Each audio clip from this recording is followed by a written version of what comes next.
Pas pour rien que nous étions maîtres et possesseurs de la nature. Nous pouvions donc tout nous permettre, même si de nombreuses voix se sont élevées contre cette idée.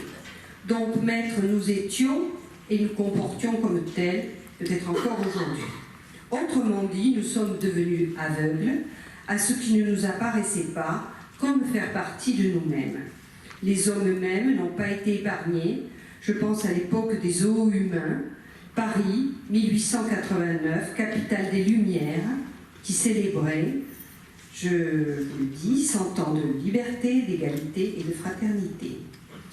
Quant aux animaux, nous pouvions les exploiter sans vergogne, seulement voilà, il y a des chercheurs, dont vous faites partie, Vinciane Després, qui se sont mis à regarder de très près les animaux, à converser avec eux, à leur poser les bonnes questions, et patatras, la représentation que nous avions d'eux est à revoir complètement. Nous allons enfin nous approcher d'eux et trouver des éléments de vérité que l'espèce humaine ne peut pas voir tant qu'elle reste à faire ce qu'elle sait faire de mieux, c'est-à-dire se contempler et bavarder sur elle-même. Nous allons enfin sortir de ce tête-à-tête avec nous-mêmes et faire bouger les frontières entre eux et nous. Merci Vinciane Després d'être avec nous et je vais passer la parole à Gérard Coll qui va se faire un grand plaisir, un très grand plaisir de vous présenter. Merci.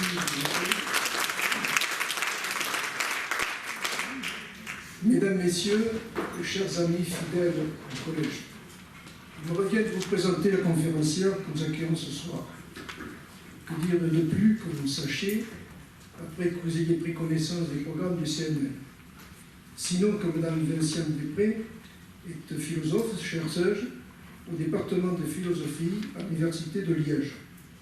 De plus, elle était commissaire en 2007 de l'exposition Bêtes et humains à la Villette de Paris.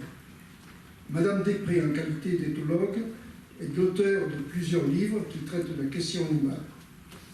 Elle est donc particulièrement sensibilisée à l'étude des comportements des animaux, ce qui nous permet de l'accueillir ce soir pour une conférence intitulée « Habiter le monde autrement avec les animaux ».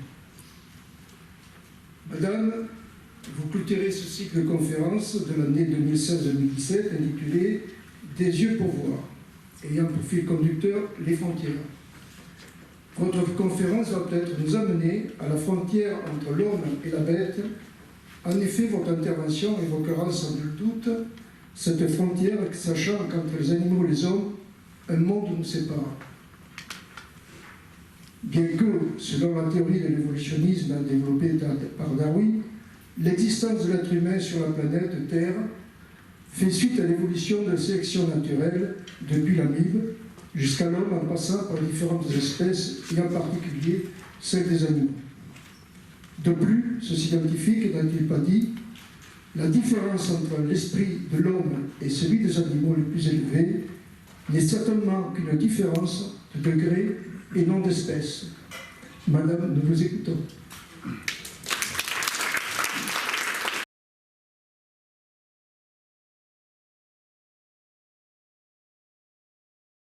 Je vous remercie chaleureusement de m'inviter. Je trouve que arriver aujourd'hui dans un cycle de conférences, en effet, qui se situe historiquement par rapport à une prise de position politique,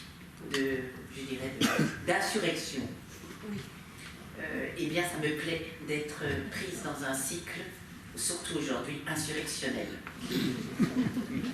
Et je suis très sérieuse en me disant, j'ai l'air de rire, mais en fait, quand je rirai, vous verrez que ce sera très différent. Je remercie aussi Boris de faire l'amitié d'être là, et il posera des questions, donc il va bien écouter.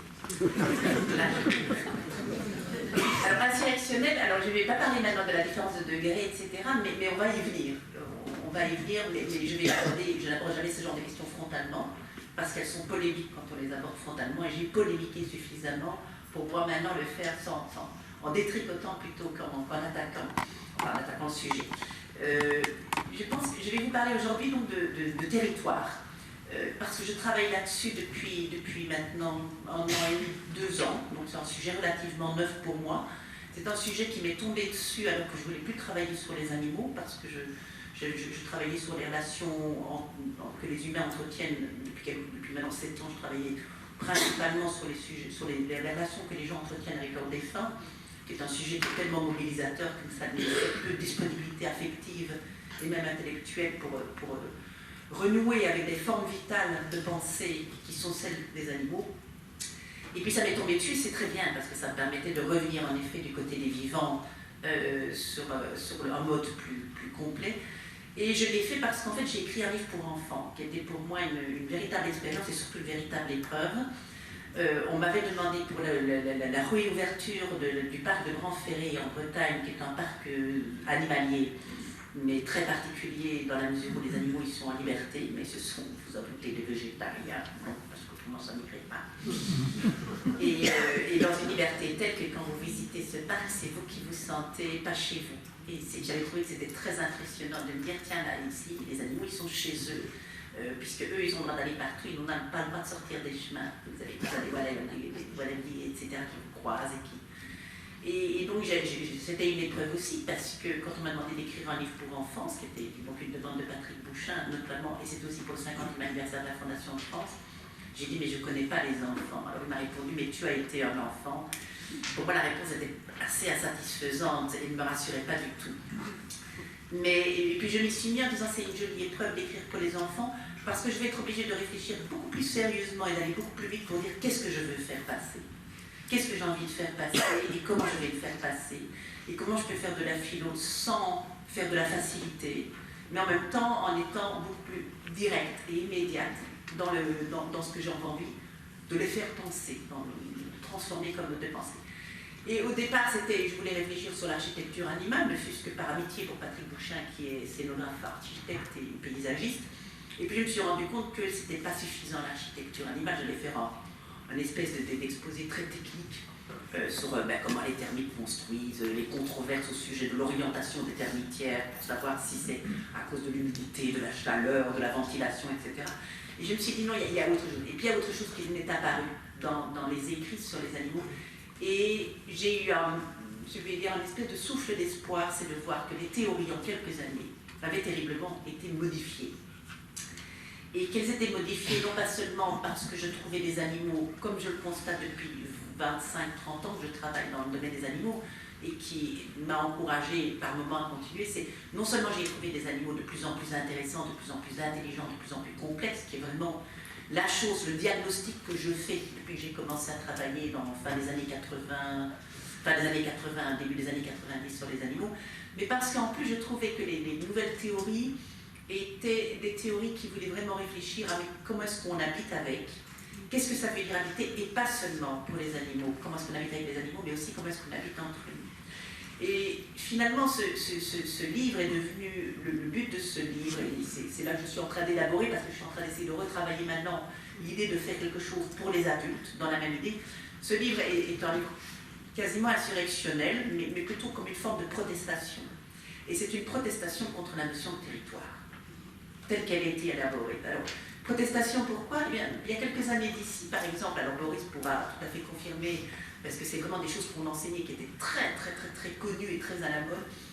Qu'est-ce qu'on appelait? Bon, il y a eu toutes les théories de Lorenz qui ont terriblement influencé la manière dont on conçoit qu'est-ce que c'est qu'un territoire, et qui étaient des théories notamment qui ont été particulièrement bien familiarisées, pour ne pas dire popularisées ou vulgarisées, dans son livre L'agression, l'histoire naturelle de l'agression. Et qu'est-ce que c'est que cette idée de territoire? Mais c'est finalement l'idée d'animaux qui défendent un territoire, qui sont chez eux, qui le défendent contre toute forme d'intrusion. Et il y avait un côté, même si Lorenz adoucissait terriblement ça en montrant que les combats étaient ritualisés, que la nature avait fait quantité de compromis par rapport à l'agression, le territoire restait quand même quelque chose, allez, on va le dire, de petits bourgeois capitalistes, de petits propriétaires mesquins.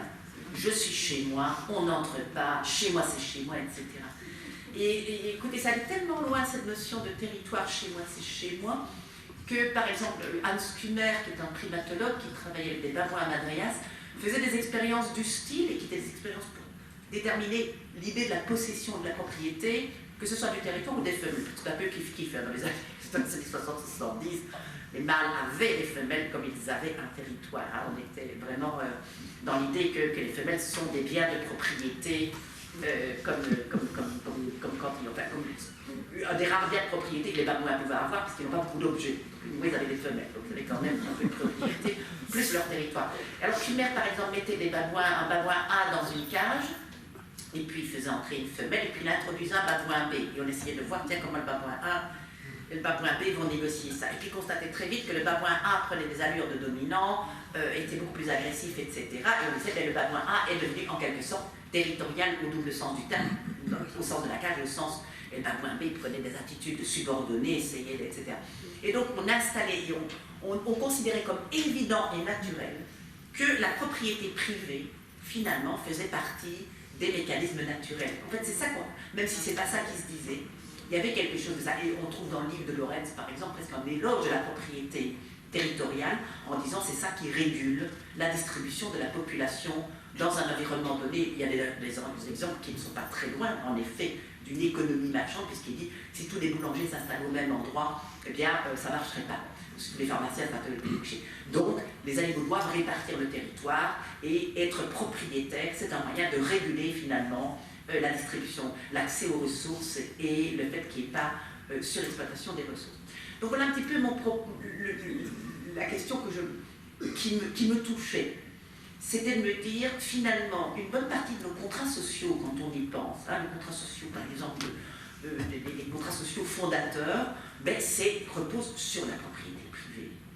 C'est la protection de la propriété privée, avec un souverain qui va venir réguler tout ça, qui va venir réguler la raison, comme si la propriété privée était un mécanisme inquestionnable, fondamental. Et je me suis dit à une époque où, justement, la question de l'eau, la question du territoire, la question aussi, ces merveilleuses initiatives que sont les commons, que sont ces jardins collectifs, que sont ces projets collectifs, ces idées territoriales collectives, ont tellement besoin d'être encouragées, ont tellement peu de protection juridique, ont été tellement, par exemple, par la théorie de Harding, avant que Ström, que l'économiste Ström montre, mais si les commons peuvent tenir, mais si ce sont des projets qui sont tenables d'un point de vue à long terme, mais ça demande des conditions et beaucoup d'attention et beaucoup de précautions. Mais par exemple, Harding avait montré, bon, non, les commons, ça ne peut pas tenir, c'était normal, la catastrophe, l'échec des commons était un échec normal. Et cet échec, je voulais aussi protester contre ce genre de théories qui disent que les commons ne pouvaient pas tenir. Et encourager. En fait, je vais dire, s'il y a bien quelque chose qu'on peut faire, nous les philosophes, nous les intellectuels, nous les gens qui allons des conférences, nous qui lisons, nous qui parlons, c'est de se dire, et ça a toujours été la façon dont j'ai essayé de travailler, c'est de se dire, quand il se passe quelque chose de bien, il faut absolument le soutenir, parce que ce qui est bien est souvent fragile. Et donc, ma protestation contre la propriété privée n'est pas du tout une protestation contre toute forme de propriété privée. J'ai une maison bien claire et je n'aimerais pas que tout le monde vienne dans ma maison au moment où j'y suis en disant « Ah, vous êtes contre la propriété privée ». Non, non, non. Je pense que le chez-soi, et Mona Chollet a écrit un très joli livre sur cette question. Je pense que le livre de Barbara Cassin, La nostalgie, sont aussi c'est pas un hasard que ça sorte juste maintenant, le chez-soi de Mona Chollet, que ça sorte maintenant la nostalgie de Barbara Cassin. Qu'est-ce que ça veut dire le chez-soi? Que ça sorte en même temps, parce que c'est plus des chez-soi propriété privée, mais c'est, tiens, mais comment est-ce qu'on est dans un monde qui est si grand, et comment est-ce qu'on arrive à encore protéger des espaces qui sont des chez-soi. Et donc ce sont toutes ces idées-là que j'ai envie de faire passer aux enfants, mais évidemment je ne pouvais pas faire tout passer, donc j'ai décidé d'écrire une histoire très simple, où chaque animal venait décliner, qu'est-ce que ça veut dire, enfin pas chaque animal, hein, mais où les animaux venaient décliner, qu'est-ce que ça veut dire chez soi.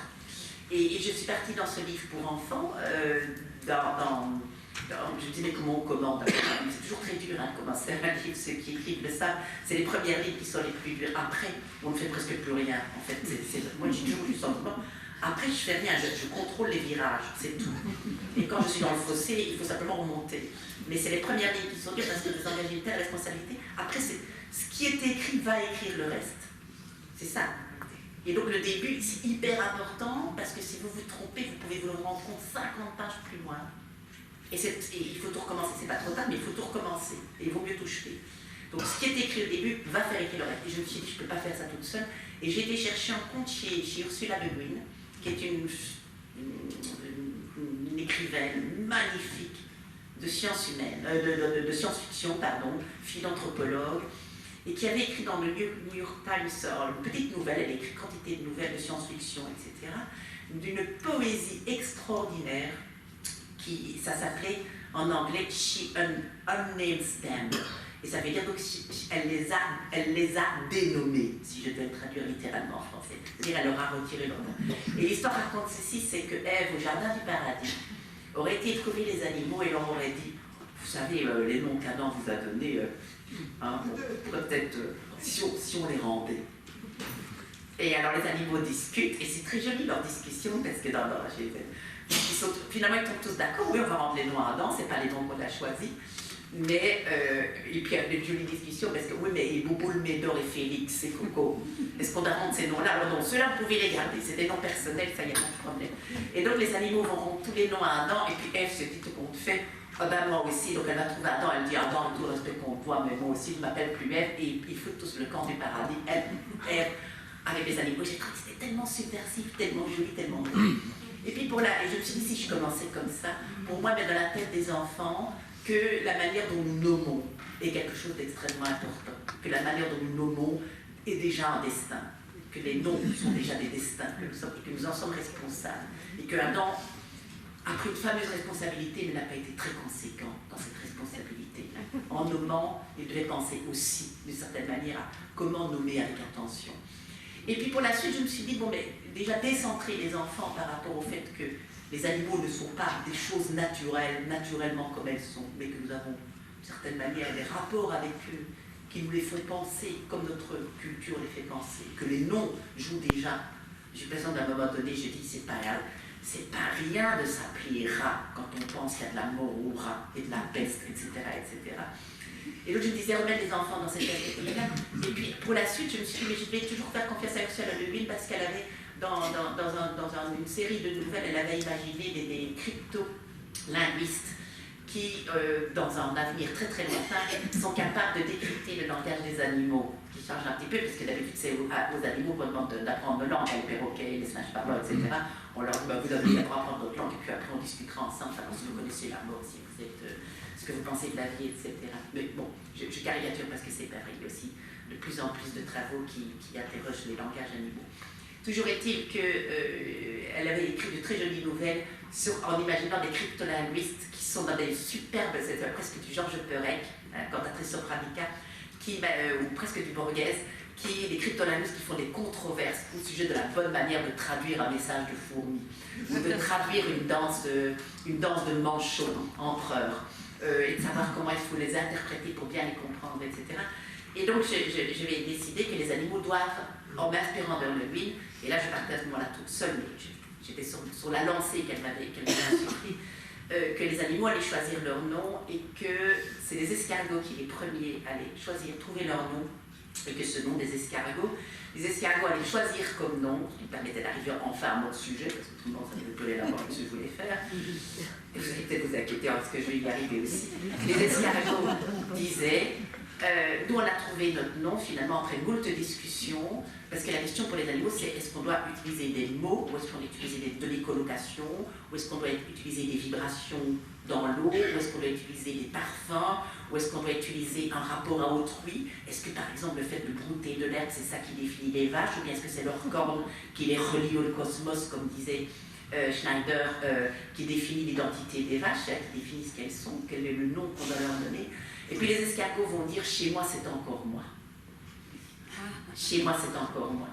Et ça va lancer toute une discussion chez les animaux, et c'est comme ça que j'ai pu faire l'histoire, savoir est-ce que d'autres animaux pourraient dire « chez moi c'est encore moi ». Donc pour l'escargot c'est évident, chez moi c'est encore moi, puisque sa maison c'est un prolongement de son corps, physiquement, et on pourrait dire que c'est autant de la même structure que du squelette externe que du véritable habitat. Alors, chez moi c'est encore moi, eh bien c'est une des théories possibles, pour le territoire. Et c'est une théorie que je trouve extrêmement intéressante. Alors maintenant j'arrive au vrai sujet de ma conférence et je vais vous faire les choses de façon moins improvisée que ce que je le faisais, mais je tenais à partager avec vous les enjeux particuliers dans le cadre où on est dans le cadre insurrectionnel dans lequel on m'invite à parler. Alors, je vais donc reparler ces histoires de territoires animaux, de maisons, de chez soi, et essayer de voir, tiens, mais comment est-ce qu'on peut spéculer, et qu'est-ce que... Alors, vous donnez un aperçu un peu plus large, puisque j'ai quand même bien étudié l'évolution des travaux des scientifiques ces dernières années, donc pour moi l'évolution des animaux, je veux dire l'évolution récente des animaux, c'est-à-dire toutes les transformations auxquelles on assiste depuis quelques années, quand on voit que les éléphants se reconnaissent dans les miroirs, que les poulpes, que les poulpes deviennent des êtres dont l'intelligence parfois nous dépasse, et même dont la génétique nous dépasse, parce que les articles scientifiques montrent qu'en plus ils sont très très particuliers, enfin, toutes ces choses qu'on est en train de découvrir et qu'on avait prétendu ignorer jusqu'à présent, mais que tout le monde n'ignorait pas, parce que je pense qu'il y avait des gens qui vivaient avec des animaux qui n'ignoraient pas du tout ce genre de choses. Moi, je vais peut-être commencer par Boris, puisqu'il est là, et qu'il y a quelque chose qui me permet de faire une petite mise en garde par rapport à ce que je vais vous raconter. C'est une mise en garde qui me paraît un peu intéressante. Je vais parler du fait que les scientifiques, c'est pas un hasard que certaines choses se découvrent, s'observent, s'interprètent à certains moments donnés. Comme c'est pas un hasard que je vais découvrir que les théories scientifiques à propos du territoire sont terriblement modifiées avec les changements sociaux contemporains et avec le changement, bien sûr, de l'identité des animaux.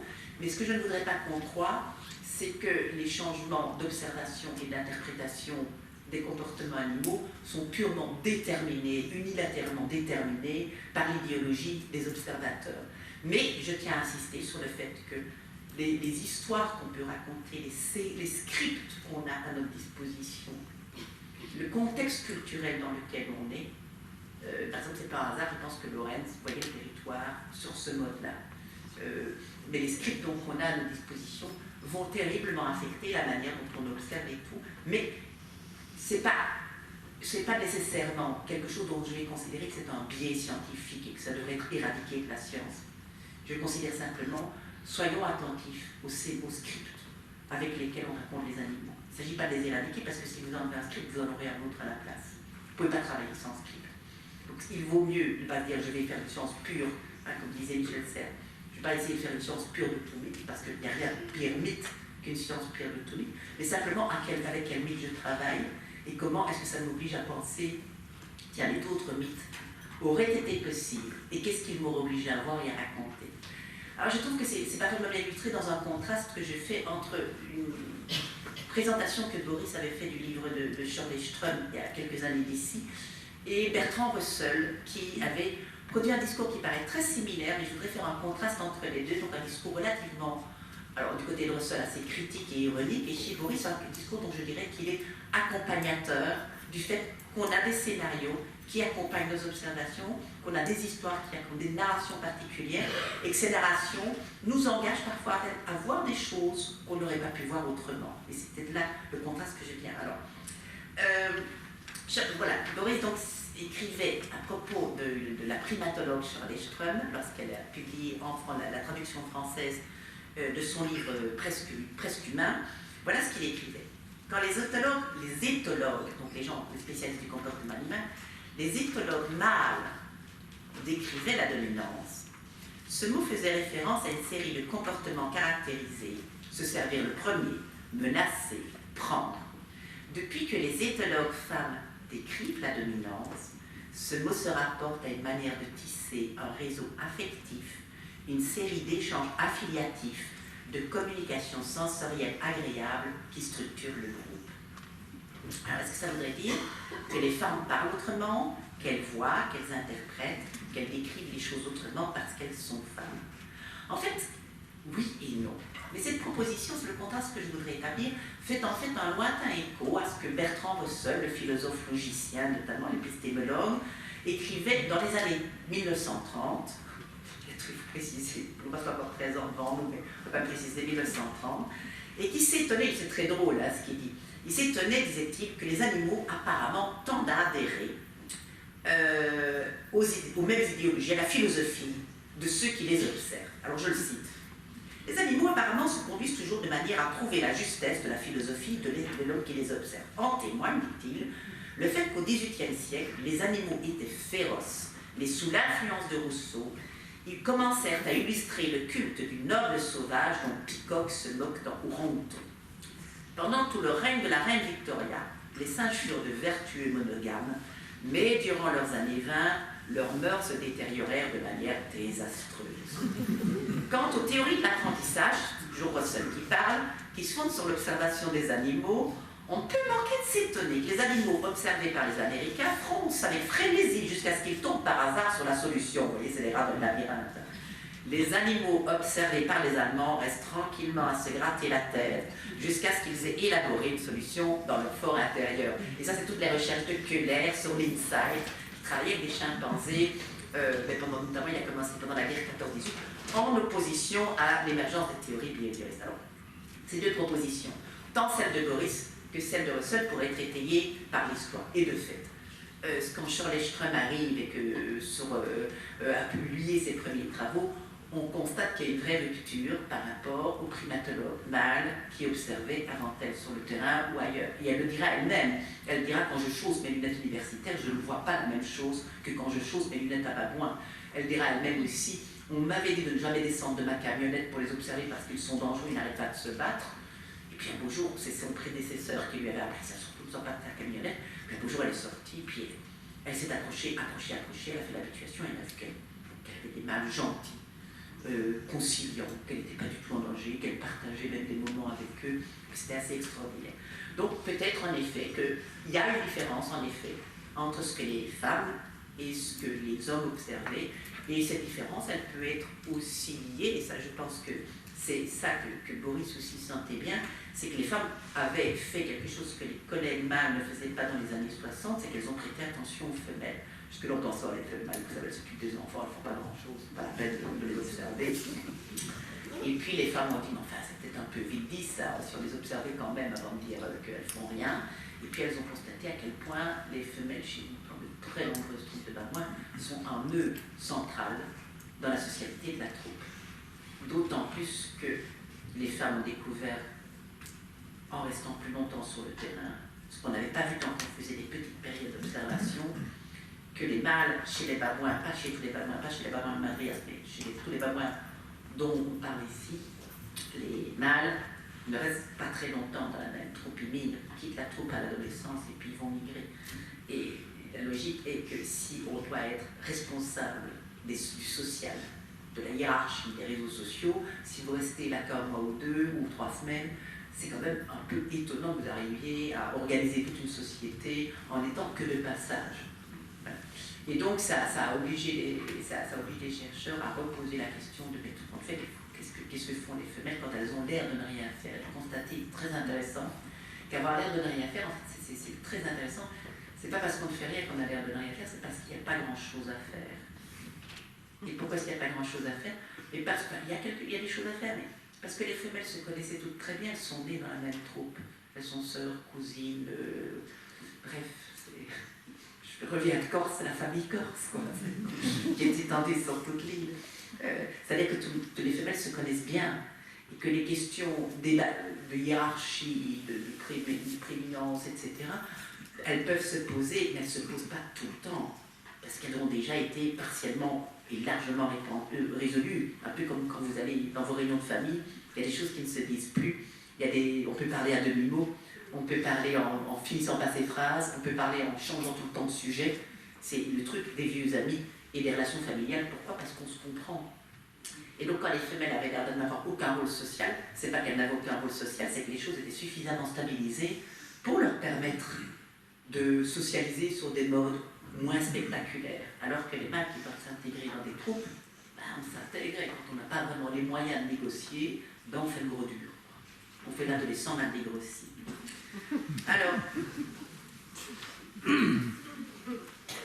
donc l'histoire, ce que Boris raconte en disant c'est pas la même histoire quand les femmes observent, c'est tout à fait exact.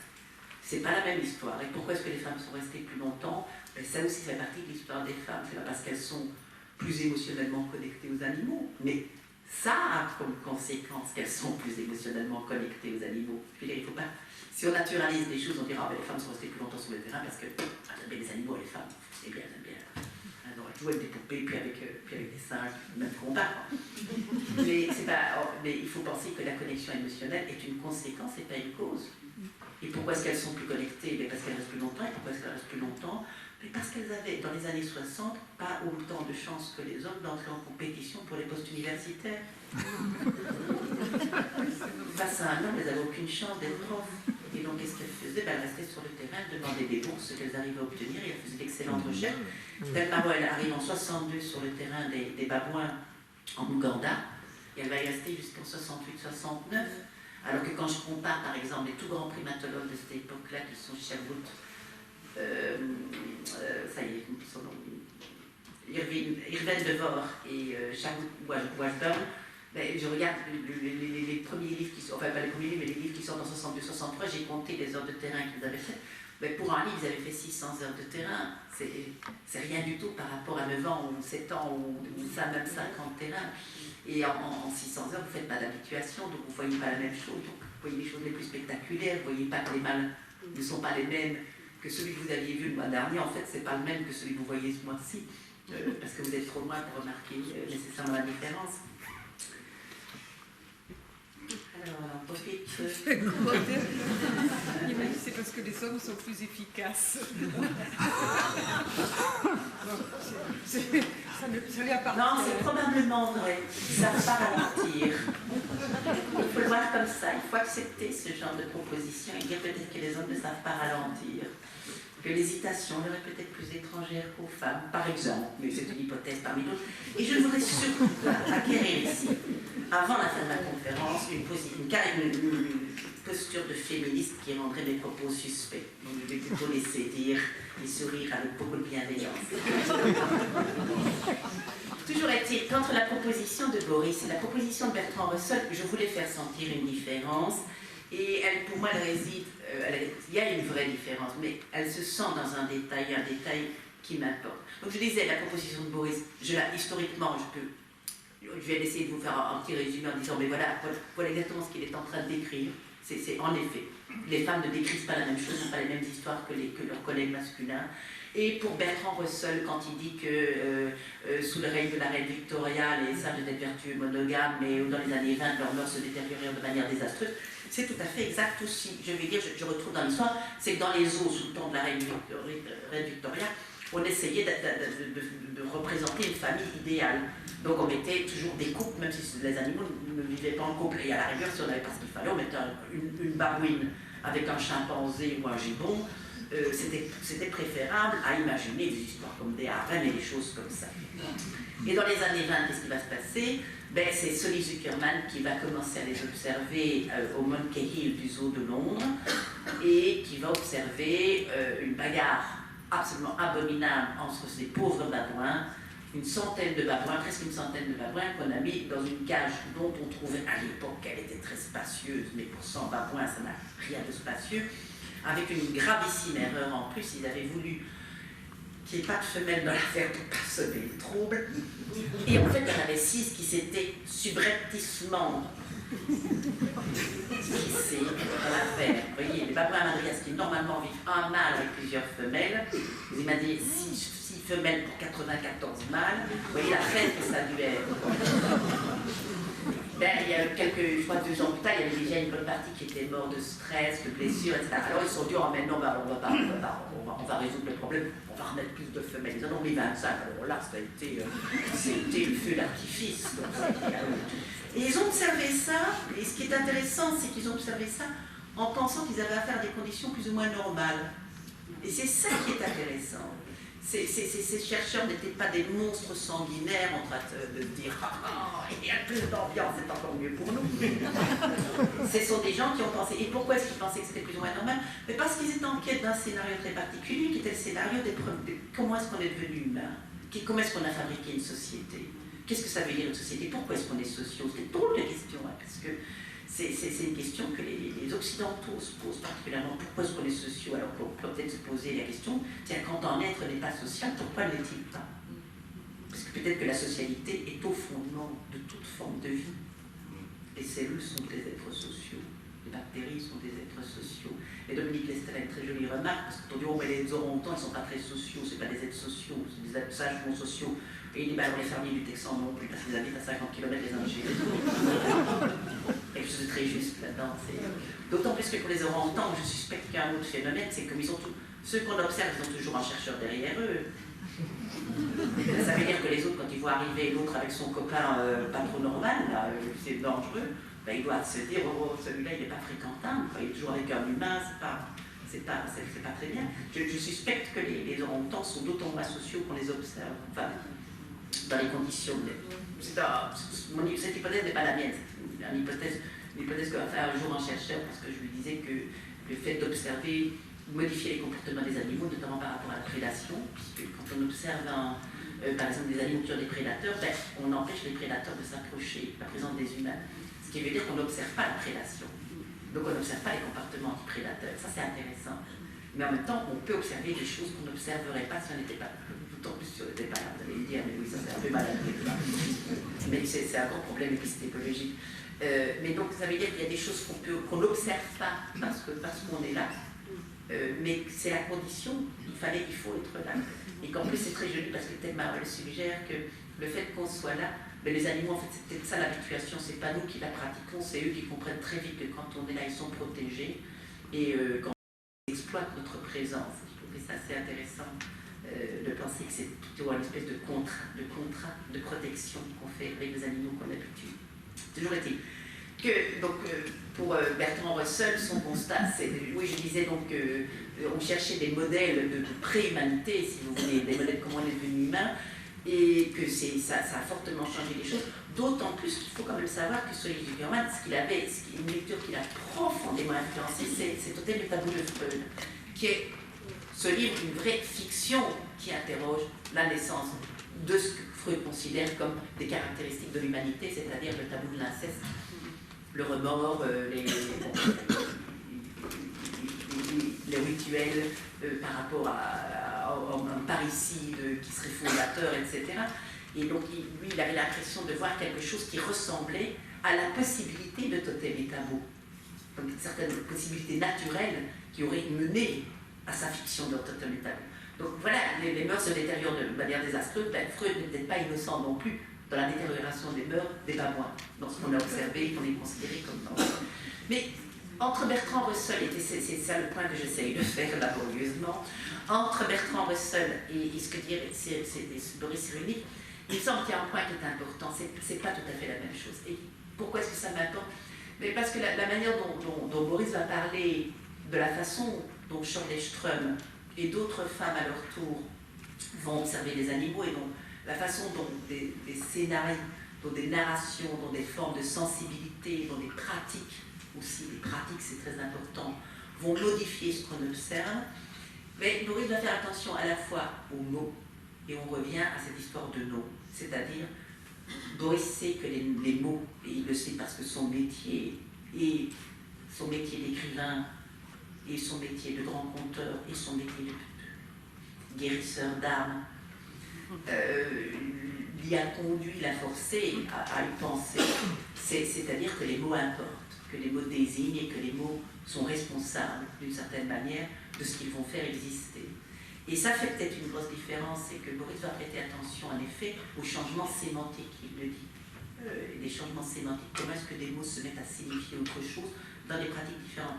Alors que Bertrand Russell, me semble-t-il, est dans une problématique qui est différente, c'est un logicien.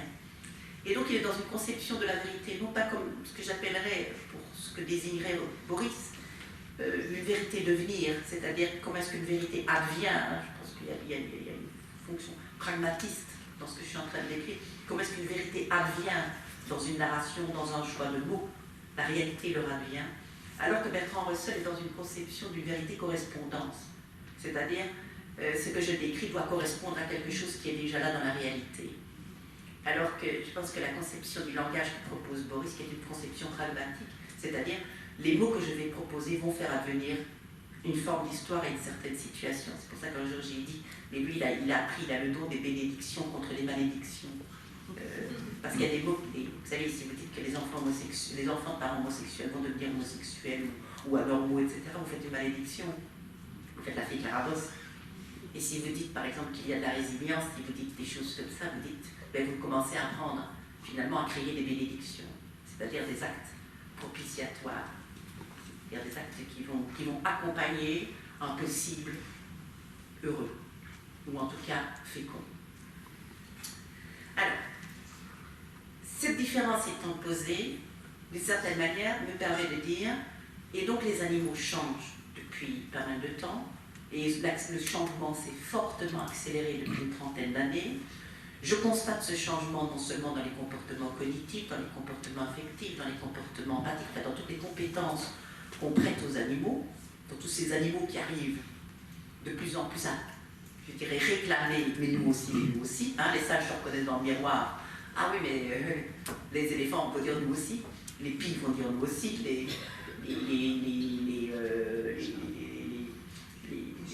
chats. Ah, j'ignore si les chats se prennent dans le miroir. J'ignore qu'ils aient postulé, moi. Ah, ils ont postulé, très bien, ils ont bien fait. Mais les chiens, par contre, ils n'ont pas postulé sur ce mode-là, mais Marc Delcoff a trouvé que ce n'était pas la bonne question à leur poser, que la question de la conscience de soi, il fallait leur faire d'autres tests, notamment la reconnaissance du pipi. Font-ils la différence entre leur propre pipi et le pipi des autres? Et donc, c'est déjà des mécanismes, mais que le miroir n'est pas un bon dispositif. Les baleines, les dauphins, enfin, bon, tous ce qu'on appelle les primates honoraires, comme je suis tellement vont postuler pour ça. Et ça, c'est terrible, cette accélération qu'on a eue ces dernières années. Et je l'ai constaté aussi, bien entendu, ces changements, je les ai constatés dans les théories. Enfin, ça commence à émerger, parce que c'est pas vraiment un sujet d'intérêt majeur pour les chercheurs, mais je commence à avoir émergé de nouvelles théories à propos du chez-soi, du territoire, de la manière d'habiter, de faire territoire, d'occuper l'espace, etc. C'est encore très léger, c'est pas vraiment des changements spectaculaires, c'est pas toujours facile de trouver ces théories chez les scientifiques, je dois aller les chercher chez les philosophes, je dois chercher des interprétations parfois, mais je pense que c'est ça aussi mon métier, et c'est ce que j'appelle apprendre à faire des bénédictions, c'est aller chercher des choses qui sont encore toutes fragiles, toutes vulnérables, et proposer aux chercheurs, et qu'en pensez-vous si on disait que? Et que pensez-vous si on disait que cette théorie-là mériterait d'être étudiée? Est-ce que pour vous, ça fait sens? Alors, donc, je reprends un peu ce que je disais, c'est-à-dire que les idées de territoire que j'avais trouvées dans la littérature, en fait, c'est pas dans le chercheur de la littérature, on me les a apprises quand j'ai fait l'éthologie dans les années 80. C'était Konrad Lorenz avec les épinoches, c'était Hans Kummer avec les singes notamment, et toutes ces idées territoriales qui montraient que les animaux étaient de fiefs propriétaires, déterminés à garder leur propriété. Et puis, je cherche et je commence à trouver, par exemple, qu'est-ce que ça veut dire un territoire, qu'est-ce que ça veut dire chez soi. Pour un animal, je trouve des choses chinoises, et puis je trouve quelque chose de très joli, par exemple chez Jean-Christophe Bailly, qui n'est pas un éthologue, mais qui est un essayiste, qui a fait un essayiste et un philosophe, oui, qui a écrit de très très belles choses sur les animaux. Et chez Jean-Christophe Bailly, d'ailleurs on en a fait une pièce de théâtre qui est vraiment très réussie. Eh bien, le territoire, c'est le lieu qu'on connaît et où l'on sait comment ne pas être vu. Et on n'est plus dans une idée de propriété. Et là, c'est assez joli, parce que ce que Mona Chollet décrit, par exemple, à propos du chez-soi, ce qu'elle décrit comme nécessité d'un lieu, d'un toit. Et elle va parler des gens sans domicile en disant, mais c'est peut-être ça la difficulté des gens qui vivent dans la rue, c'est qu'il n'y a pas de lieu pour ne pas être vu. Il n'y a pas de lieu où on n'est pas directement accessible par tout un chacun. Il n'y a pas de lieu pour mettre ses affaires, pas de lieu pour cacher. Alors moi, j'aime pas les analogies trop vite faites entre les humains et les animaux, mais là, il y a une analogie non pas de caractéristiques, de comportements ou de trucs, il y a une analogie de problèmes. C'est ça qui me semble intéressant. C'est tiens, là, on rencontre un même problème. Voilà ce qu'il écrit Jean-Christophe Bailly à propos des animaux. Et c'est aussi peut-être premièrement une ère où l'on sait où et comment se cacher. C'est ce qui est si intensément et si scrupuleusement décrit dans Le Terrier de Kafka. Si vous avez l'occasion de lire ce texte ou de l'entendre un jour, parce que je crois que c'est l'acteur qui avait joué pour la Villette, mais c'est un texte magnifique. On ne sait pas de quel animal il s'agit, qui est tout en train de se dire, mais on pourrait entrer dans notre pays. Il est toujours en train de dire, comment mieux me cacher? Eh bien, je retrouve finalement une perspective très proche chez le philosophe Erwin Strauss. Dans du sens des sens, il écrit ceci, que l'habitat en fait serait une manière de se fixer quelque part. C'est une deuxième conception, mais je trouve qu'elle s'articule bien finalement avec la conception de Jean-Christophe Bailly. de se fixer quelque part pour un temps. C'est très joli parce qu'à ce moment-là, on va commencer peut-être même à intégrer les nomades, parce que c'est aussi un joli problème, les nomades. Voilà ce qu'il écrit. Même dans un endroit paisible, l'animal est toujours tendu vers un danger possible et sur le point de fuir. Pour beaucoup d'animaux, il en est ainsi littéralement dans le sens ontique. Les mouvements incessants de leurs yeux et de leurs naseaux, de même que leur disposition constante au saut et à la course, constituent les indices les plus sûrs de leur être en transition dans chaque lieu qu'ils occupent. L'habitat, le chez-soi, serait alors une rupture provisoire, je recite de nouveau Strauss, une rupture provisoire avec le régime de la transition. Le territoire donc ne devient plus du tout un lieu de défense, et c'est pour ça que ça m'intéresse, hein, puisque c'est une protestation que j'essaie de créer ici. Un lieu de défense pour lui-même, mais devient un véritable chez-soi, c'est-à-dire un lieu de protection, un lieu où les rapports avec les autres ne sont pas tellement des rapports de compétition, mais des rapports de protection contre les prédateurs. Mais il y a une autre perspective qui me semble commencer à émerger, elle-même assez fragile et vulnérable, et elle s'inscrit dans des travaux plus anciens, qui me semblent aussi de plus en plus promettre un beau retour. Ce sont les travaux du biologiste Jacob von Uexküll. Alors, le biologiste Jacob von Uexküll, c'est le théoricien de l'Umwelt. On a traduit en français, Sartre le traduit par l'entour, on pourrait plutôt le traduire par monde vécu, monde de signification. Et dans la perspective ouverte par von Uexküll, donc von Uexküll envisage donc les animaux ne perçoivent pas le même monde que nous. C'est une drôle de manière. Je déteste quand je le dis comme ça, et j'ai voulu aller trop vite, parce que c'est comme s'il y avait nous et puis tous les autres, quoi, le même monde que nous. Donc chaque animal en particulier, chaque espèce, mais jusqu'où on doit séparer, c'est toujours un peu problématique, va percevoir d'abord en fonction de son bagage sensoriel. La tique sourde et aveugle, un bagage sensoriel qui lui donne accès à un certain monde, qui est un monde avec certaines sensations. L'acide butyrique existe dans son monde, la chaleur existe dans son monde, le soleil existe sous forme de chaleur dans son monde, l'odeur de l'acide butyrique existe dans son monde, et, la sensation de la peau avec les poils existe dans son monde. C'est un monde de quelques sensations qui font signe. Donc, à cause de chaque équipement sensoriel, va produire un monde différent. Mais c'est pas tout. Von Uexküll, c'est là où ça devient vraiment brillant. Il dit, n'existe dans le monde de chaque animal finalement que ce qui est significatif. N'existe que ce qui a une signification. Par exemple, on peut prendre plusieurs exemples. La grenouille, par exemple, ou le crapaud qui ne voit pas la sauterelle parce que la sauterelle ne bouge pas. Et si la sauterelle bouge, totalement, elle la voit. Pourquoi? Parce que chose verte immobile n'existe pas, n'est pas perçue, parce que ça n'a pas de signification. Ce n'est pas un problème uniquement perceptif, ça n'existe pas. Et je pense, moi, j'ai un exemple qui me semble tout à fait éloquent. C'est que j'ai étudié dernièrement, parce que j'ai un étudiant qui travaille là-dessus, sur le dressage des chiens d'aveugles. Et ça, c'est vraiment impressionnant, c'est qu'est-ce qu'on apprend à un chien d'aveugle à voir des choses qu'il ne voit pas. Et qu'il ne voit pas. Pourquoi? Parce qu'elles n'ont pas de signification. On lui apprend à voir des fenêtres, on lui apprend à voir des seuils, on lui apprend à voir des aspérités sur les trottoirs qu'il ne perçoit normalement pas, parce que ça n'a pas de signification. Et donc, ce qu'on fait avec les chiens d'aveugles, c'est passionnant. C'est donner, c'est remplir leur monde de choses significatives. Et je trouve que ça explique vraiment bien comment un Umwelt n'est pas aussi figé que ça. Il y a des Umwelt, par exemple, qui peuvent se recouper. Et puis, et donc, c'est les choses qui viennent. Je viens d'adopter une chienne, j'adore en parler pour le moment, je suis complètement gaga de cette chienne. Et donc, je vais profiter de lui. Il y a ma chienne que j'ai adoptée et qui est terrifiée par les humains, enfin, pas par les humains debout, bougeant. Donc je ne peux pas me promener avec elle pour le moment dans les rues d'Uzès, où je suis en résidence d'écriture pour le moment. Ça, c'est horrible, c'est un moment atroce, mais il va falloir le faire. En revanche, quand on passe aux terrasses où les gens sont assis, elle a une curiosité incroyable pour les gens, et elle va tout près d'eux, elle va les sentir. Mais j'ai fini par faire l'hypothèse que les gens debout appartiennent à une espèce déterminée d'être, et que les gens assis, c'est une autre espèce déterminée d'être, donc il n'y a pas de catégorie humaine pour elle. Il y a des êtres dans certaines postures et des êtres qui sont tout à fait autres et qui n'ont rien à voir les uns avec les autres dans une autre posture. Mais ça, je pense que c'est ça, Umwelt aussi. C'est quelle est la signification qu'on attribue qui fait que vous percevez autre chose ou que vous ne percevez pas du tout. Et donc, si on part de la théorie de Bloomfeld, à ce moment-là, qu'est-ce que ça deviendrait un chez-soi?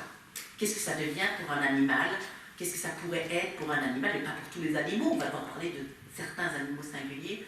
Qu'est-ce que c'est qu'un chez-soi? Peut-être que c'est plus un c'est à moi. Et pourquoi? Eh bien, certains théoriciens pensent aujourd'hui, et en pensant avec la théorie de Bloomfeld, et je trouve que l'hypothèse est vraiment très jolie, que tous les marquages territoriaux, donc je parle des animaux qui marquent, qui laissent des poils, qui laissent du pipi, qui laissent des fesses, qui laissent des phéromones, qui laissent des produits de leur glande, qui laissent même des traces de griffes sur les arbres, qui laissent toutes les marques, toutes les traces, les empreintes d'odeur, les marques corporelles, etc., agiraient dans la perspective ouverte par Runnexkull comme une extension du corps propre de l'animal.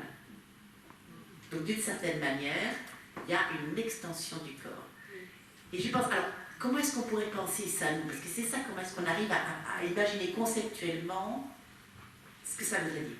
Moi, j'arrive à essayer de comprendre, parce que c'est toujours très difficile de passer d'une compréhension intellectuelle, où je me dis oui, j'ai compris, où je me rends compte oui, mais j'arrive pas à vivre.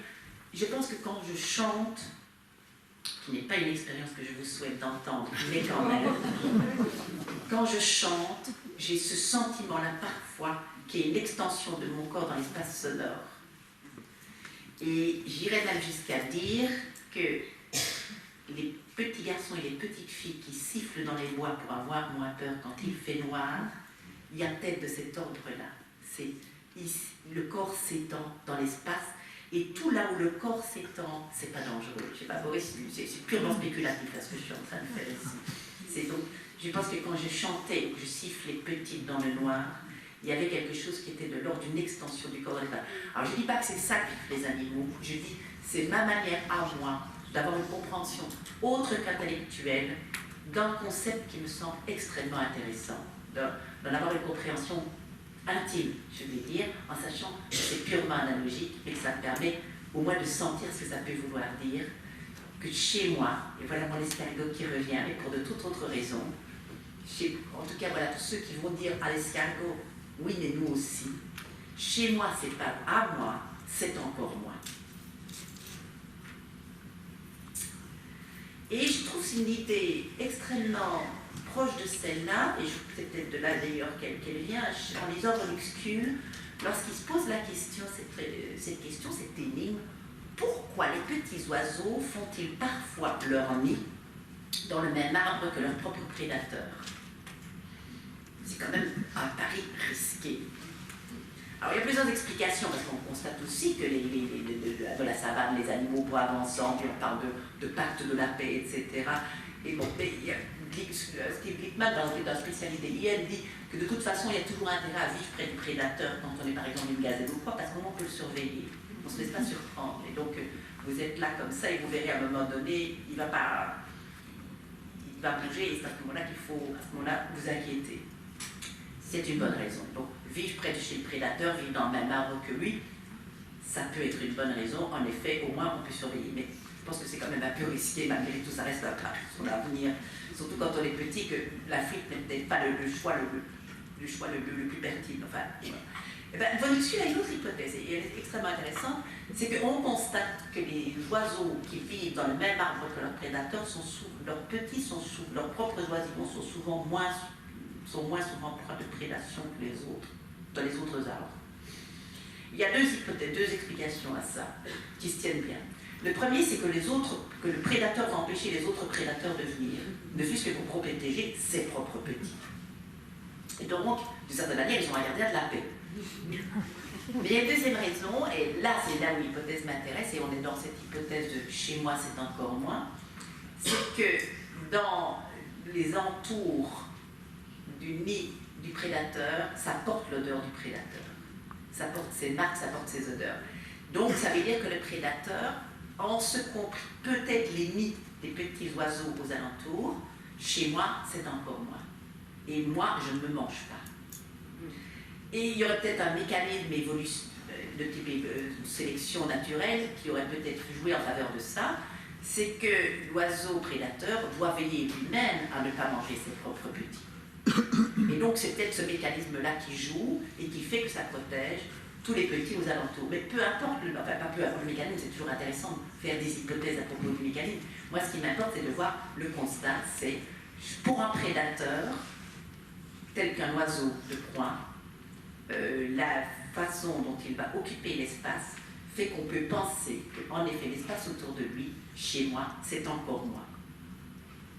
Mais cette idée donc me plaît, et je rappelle ma protestation, avec surtout le fait qu'elle rompt radicalement avec l'idée du chez-soi propriété, l'avoir, donc chez moi, c'est à moi, pour un régime de chez-soi, je dirais propriété de l'être, mais ça, philosophiquement, c'est un peu délicat que j'utilise ça, parce que ça voudrait dire que je suis une essentialiste. Mais ce serait une propriété de l'être dans un sens tout à fait différent d'un sens essentialiste. Pas une propriété de l'être en tant que propriété qui vous définit, mais propriété de l'être en tant que propriété du sujet, si vous voulez. La question du rapport au dehors, évidemment dans ce cadre, se pose d'une toute autre manière.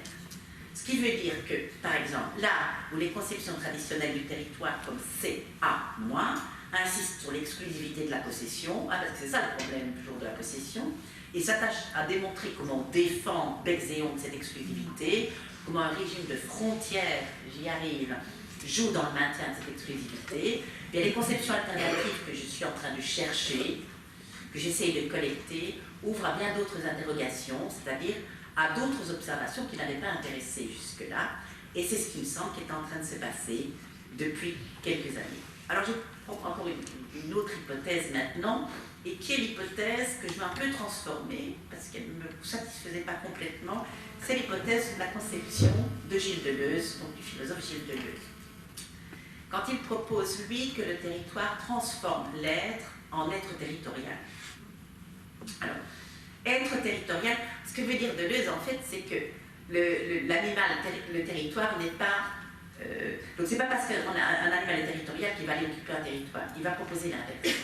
C'est le territoire qui fabrique l'animal territorial. Donc, il y a un devenir territorial une fois qu'on s'instaure dans un territoire.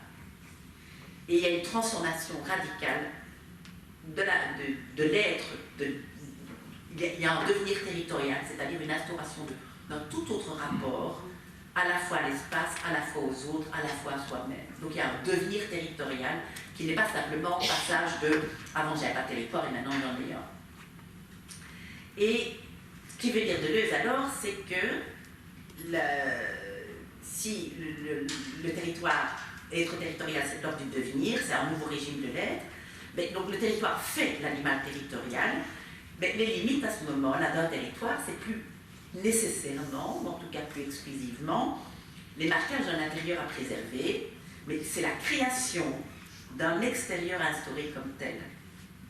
Et donc c'est plus tellement dans le sens inclusif que le territoire devient, c'est plutôt dans un rapport à l'extériorité. Et donc, c'est plutôt, alors si je dois la traduire en termes plus simples, ou en tout cas si je prends une position par rapport à Deleuze, ce qui n'est pas toujours facile, c'est-à-dire une position interprétative, où je choisis que les ambiguïtés de Deleuze, je leur donne une signification, je dirais que le territoire finalement tel que le propose Deleuze, c'est il y a en ici, ce n'est pas moi. Ici c'est moi, ici ce n'est là-bas, ce n'est pas moi. Donc, il ne s'agit pas de s'approprier, mais plus précisément de s'exproprier pour se définir. Alors voilà ce que dit Deleuze, comme ça vous verrez que je l'ai un peu étendu, mais pas trop j'espère.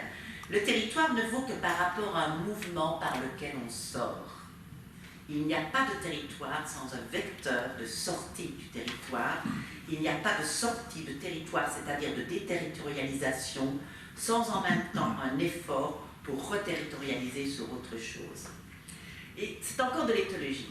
Pour moi, Deleuze fait de l'éthologie, mais dans un sens tout à fait différent de ce qu'on appelle éthologie comme biologie du comportement, qui n'est à mon sens pas nécessairement le sens le plus intéressant de l'éthologie, parce que ça, je veux dire, quand on insiste sur biologie du comportement, on insiste trop sur l'héritage lorenzien des instincts.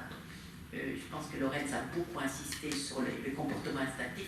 Il avait bonne raison de le faire, hein. Il voulait créer une branche scientifique, il fallait biologiser, notamment parce qu'il se trouvait à cette époque-là, l'éthologie n'existait pas, ils ont vraiment dû en faire une science qui soit reconnue à l'université, qui soit reconnue par les autres disciplines, Et ils avaient deux rivaux principaux, les éthologistes, en train d'instaurer la science, et ces deux rivaux, c'est Ce sont d'un côté les psychologues qui travaillent en laboratoire avec des animaux, et de l'autre, ce sont ceux que j'appelle les amateurs, c'est-à-dire ceux qui aiment et qui connaissent très bien. J'entends les chasseurs, j'entends les éleveurs, j'entends les dresseurs, j'entends, bref, les techniciens de laboratoire éventuellement, j'entends les gens qui connaissent vraiment bien les animaux. Et ça, c'était des grands rivaux. Lorraine s'est fortement inspirée de ces grands rivaux. Elle s'est beaucoup inspirée de gens qui étaient simplement des colombophiles, qui étaient des gens qui élevaient des oies, enfin, il y a une tradition, des gardiens de zoo, il y a toute une tradition d'inspiration chez les amateurs, mais en même temps, il faut s'en distancier. Et Lorenz, en fait, il s'est distancié, c'est un coup de génie, ce qu'il a fait. Il devait se distancier à la fois des scientifiques de chez les scientifiques, les laboratoires, les psychologues expérimentaux travaillant avec les animaux, et à la fois contre les amateurs, etc. Mais ce qu'il a fait, c'est un coup de génie. Il a utilisé les méthodes naturalistes en disant, vous en laboratoire, vous avez affaire à des animaux très artificiels, et d'ailleurs, vous ne les aimez pas. Nous, on s'y attache à nos animaux, on reste pendant des heures, on se lève à 4 heures du matin, etc. Il y a un peu une épopée mythologique sacrificielle. Depuis tout petit, j'aimais les animaux. Tous les éthologistes vous racontent des histoires de. Ils vous racontent pas qu'ils coupaient des vers de terre en petits morceaux. De toute façon, ils ne le faisaient probablement pas. Quoique. Ça, c'est des histoires, plutôt pour les psychologues expérimentaux, mais venant de l'autre camp, évidemment, ça. Et donc, d'un côté, il y a une espèce de mythologie de l'amour des animaux, et ce sont des belles mythologies, et les mythologies ne sont pas fausses, elles sont simplement des reconstructions a posteriori d'événements qui se mettent à faire sens dans un devenir. Et donc, contre les psychologues expérimentaux, ils vont dire, mais ceux-là, ils ne connaissent pas les animaux du tout. C'est des arguments qu'on entend souvent. Ils ne connaissent que des animaux en captivité, ils n'ont pas de lien affectif. Et de l'autre côté, comment est-ce qu'on se débarrasse des amateurs qui, eux, justement, pourraient dire, mais nous, justement, nous, on aime les animaux, nous, on les connaît bien, nous, on vit avec eux, nous, on a des relations affectives. Ben, avec eux, c'était d'une certaine manière de scientificiser très fort l'éthologie, d'en faire une biologie.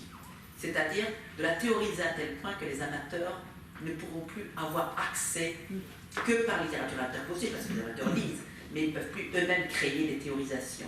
Et donc, d'un côté, la disqualification des amateurs pour leur anthropomorphisme et le côté anecdotique de ce qu'ils racontent. De l'autre côté, disqualification des psychologues expérimentaux. Et cette théorie de l'instinct, elle était parfaite. Parce que la théorie de l'instinct, c'est exactement ce qu'on observe dans la nature. Quand on laisse les animaux, quand on laisse libre cours au comportement relationnel, pulsionnel, etc. des animaux, vous avez des instincts, notamment.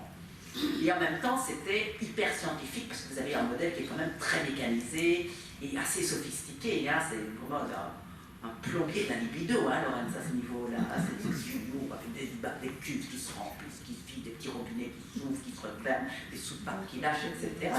C'est hautement technique, c'est une machine. Une machine à créer des excitations, les animaux. C'est extraordinaire. Et donc, la théorie de l'instinct me semble... je la comprends. Je comprends son existence, je comprends les motifs, je comprends les objectifs. Elle a permis d'observer pas mal de choses. Elle a permis de s'intéresser à quantité de choses, comme les rituels, comme les stimuli signaux, etc. Mais c'est une théorie qui me semble devoir être largement remise en cause aujourd'hui, que la question de la scientificité de l'éthologie ne se pose plus. Et que ce qu'on a considéré très souvent comme de l'instinct étaient des choses qui relevaient de l'apprentissage dans l'œuvre, ou qui relèveraient de formes de mémoire qui ne seraient pas nécessairement aussi rigides et stéréotypées que l'instinct.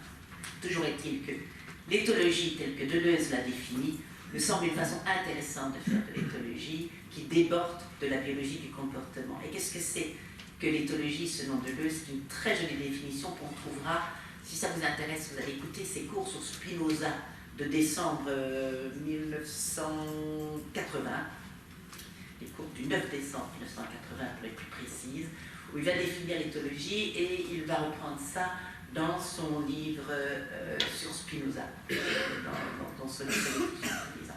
Eh bien, ce que Deleuze dit finalement de l'éthologie, en fait, qu'est-ce qu'il dit? C'est une science des modes d'existence, une science des manières d'être. C'est magnifique parce que ça rime bien avec ethos, qui est l'habitude, les mœurs.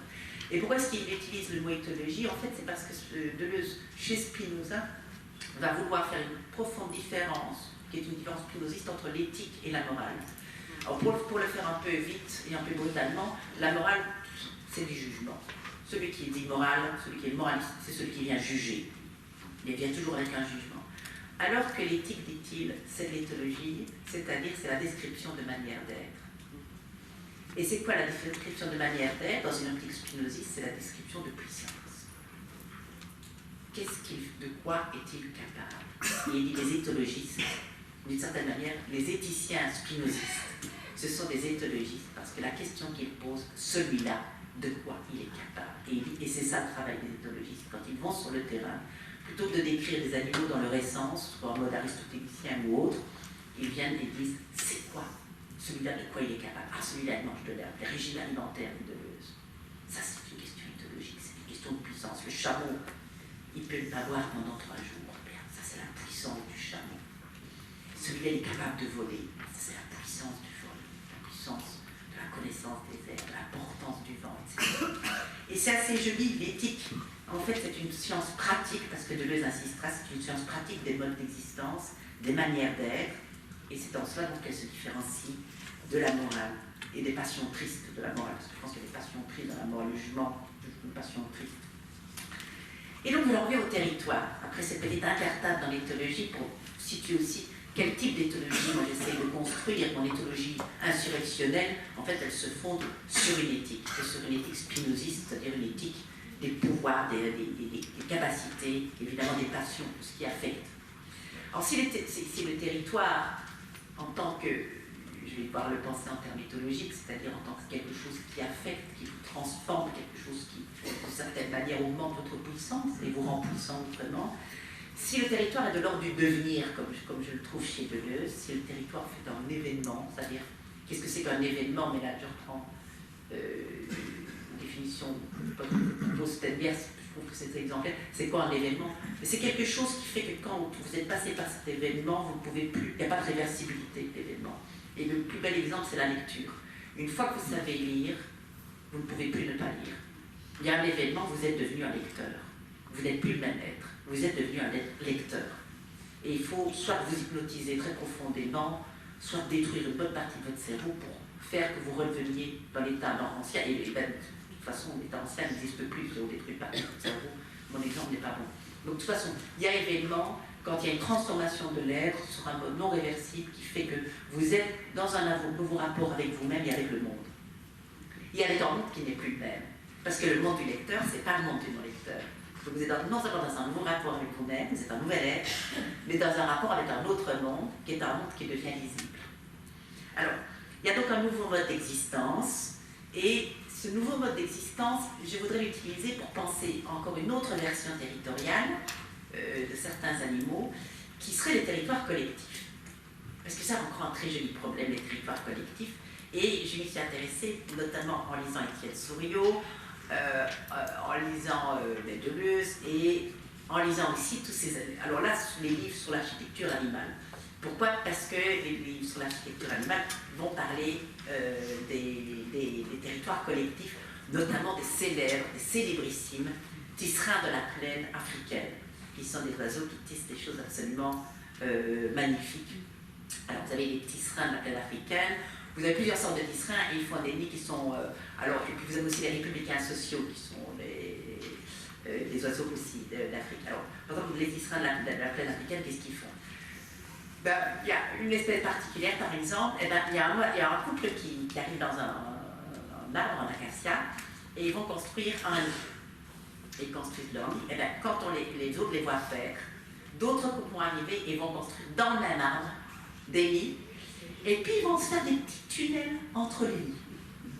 Et en fait, vous allez avoir une espèce de réseau de ramifications de nids, tous reliés par des petits corridors, et chaque nid avec sa chambre individuelle, sa petite entrée individuelle, là, le truc pour les œufs, etc., mais reliés aux autres. Puis il y en a d'autres qui vont construire différemment, qui vont d'abord aller faire, ils vont tous ensemble, ils font en toit. Et puis ils construisent des nids en dessous du toit. Donc vous avez plusieurs modalités aussi. Et je me suis dit, eh ben, si je reprends Von Uxküll, si je reprends Deleuze, si je reprends ce devenir territorial, si je prends aussi ce que Dewey, le philosophe Dewey dit de la socialité, enfin si je prends un peu tout, si je m'équipe de toutes ces personnes qui ont pensé la socialité, parce que c'est ça dont j'ai besoin comme équipement, c'est une pensée de la socialité, je me dis, mais finalement, est-ce que c'est pas le territoire qui fabrique les êtres sociaux au même titre que le territoire fabrique un être territorial? Je vais dire, voilà, je ne dis pas qu'ils ne sont pas sociaux au départ, parce que pour moi, le départ, ça c'est une lectrice de John Dewey à ce niveau-là, c'est tout être est social. C'est le fond même de l'être vivant que la socialité. Mais on devient social différemment. On fait société. Avec donc le territoire en quelque sorte. Ce qui fait territoire pour ces êtres, tous ces lits, vont créer des formes de socialité qui ne sont pas les mêmes que d'autres formes de socialité. Vont créer un devenir social très particulier. Donc, c'est en fait ce que je suis en train de dire pour être plus rigoureuse, c'est que le territoire instaure des animaux socialement territoriaux et donc des modes d'être territoriaux. Et le mot instauré, dans ce cadre, est issu des recherches, des travaux du philosophe Étienne Souriau, qui désignait par là le processus par lequel on instaure une existence, c'est-à-dire le processus instaurateur par lequel un être vient à l'existence, vient à son mode d'existence propre.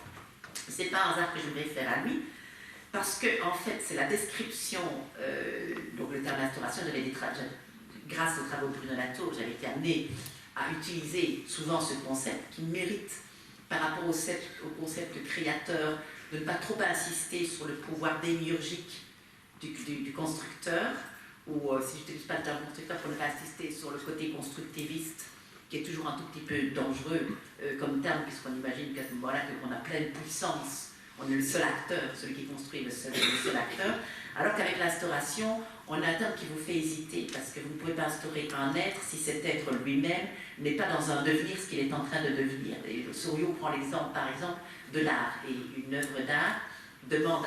En fait, une œuvre d'art vient à l'existence en tant qu'œuvre d'art parce que l'artiste va se dévouer à une demande que l'œuvre d'art fait pour demander à exister. Ça fait partie des spéculations de Souriau, qui sont très intéressantes parce qu'elles sortent un peu le concept, en tout cas l'histoire de l'art et la conception de l'art, de cette idée que l'art, ce qui est artistique, c'est dans l'œil du destinataire. Vous voyez, ces conceptions très constructivistes et très relativistes.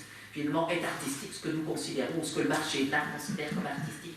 Alors qu'avec la conception de Souriau, c'est l'œuvre d'art qui va demander à être promue au rang d'art. Donc l'œuvre d'art, elle existe, pas virtuellement, parce qu'on n'est pas dans cette philosophie, mais elle est déjà dans le bloc de terre glaise, par exemple, que le sculpteur va s'adresser. Mais en fait, elle existe en tant que forme matérielle, elle existe matériellement, mais elle n'est pas du tout encore une œuvre d'art, elle doit être promue dans l'existence. Et comment est-ce que l'artiste peut décrire qu'elle est promue dans l'existence? Parce qu'il sent qu'il y a une demande. Et c'est cette demande qui va faire qu'il va faire exister ce qu'il sent que cette demande lui requiert de lui. Et en fait, ce que l'artiste doit faire, c'est se dévouer. Je ne dis pas qu'il n'a pas de génie, mais il doit avant tout se dévouer, être disponible, être à l'écoute, etc. Ce qui explique que certains romanciers peuvent se relever la nuit, parce qu'un personnage les interpelle en disant « mais tu ne m'as pas bien traité ».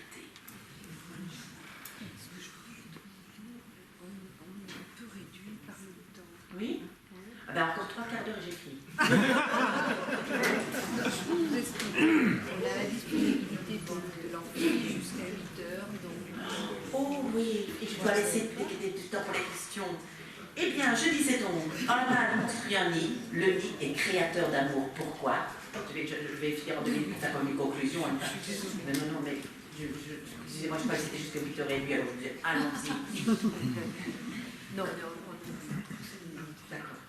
Et par exemple, ce que Souriau va utiliser pour décrire ça, en fait, il dit le nid est instaurateur d'amour. Et c'est là que vient l'idée que les nids collectifs pourraient être instaurateurs de socialité. Un mâle commence à construire la femelle vient, c'est un piège ce qu'il fait. C'est un piège, hein. Il va la capturer avec la beauté de son nid. C'est une vraie capture, et c'est une capture amoureuse. Mais il va se laisser lui-même capturer, dit Souriau. Parce qu'à un moment, en fabriquant son nid, il va être inamouré par sa propre fabrication. Le nid va le rendre amoureux. Pas amoureux de son nid, mais c'est la fabrication du nid qui va, d'une certaine manière, énamourer cet oiseau, capturer sa femelle, et lui-même va se faire capturer par son propre piège. Et donc, d'une certaine manière, le nid n'est pas seulement médiateur d'amour, il est créateur d'amour. Eh bien, je vais terminer sur le nid et créateur d'amour.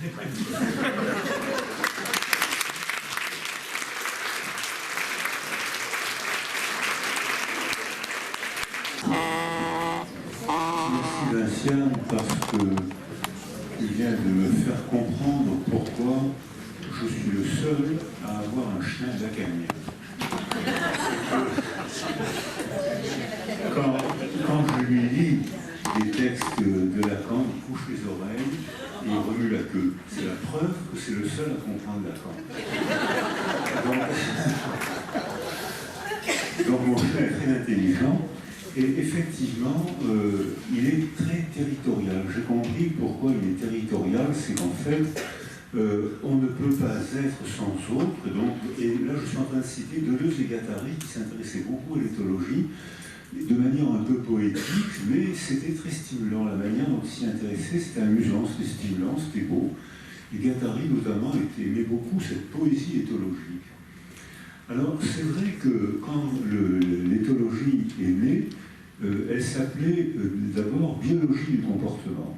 Et puis, comme c'est un organisme vivant, parce que les mots sont des organismes vivants, ils naissent dans une tête, ils sont accouchés par la bouche, ils rencontrent d'autres mots, et puis après ils mènent leur vie, et ils subissent la pression du milieu, et ils changent de signification.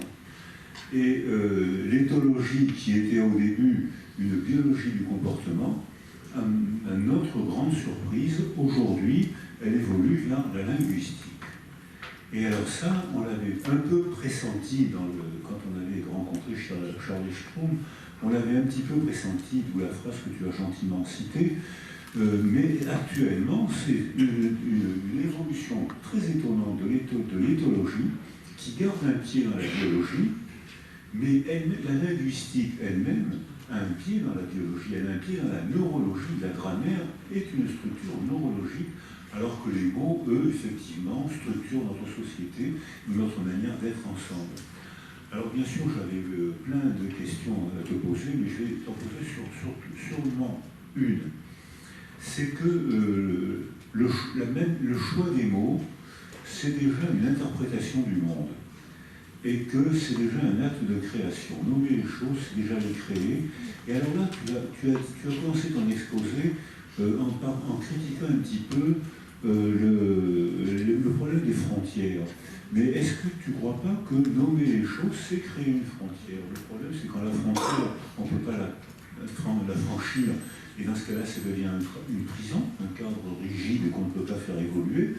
Ou bien le nommer les choses, c'est créer une structure, c'est créer une frontière, et dans ce cas-là, un mot rencontre un autre mot, un récit rencontre un autre récit, qui vont engendrer un troisième mot ou un troisième récit, donc les mots évoluent. Donc les frontières sont nécessaires pour sortir de la confusion, parce que s'il n'y avait pas de frontières, si on devait traiter toutes les informations en même temps, on serait confus. Donc le fait de faire une frontière avec nos yeux, notre cerveau et nos mots, fait des catégories nécessaires et abusives. Elles sont nécessaires pour voir le monde et elles sont abusives parce que le monde que je vois n'est pas le monde que vous voyez selon votre âge, selon votre sexe, selon votre histoire et surtout selon votre contexte culturel. Alors donc, est-ce que tu ne crois pas que finalement les mots créent, mettent en lumière des segments de monde? Lorsqu'on croit que c'est la vérité, on devient totalitaire.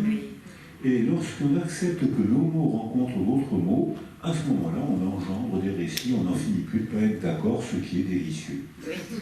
Alors, tu as parfaitement raison, parce que c'est vrai qu'on aurait pu penser que c'est une protestation contre l'idée même de frontières. Alors qu'en fait, tu as raison de préciser que sans frontières, ce serait le mal plus indifférencié.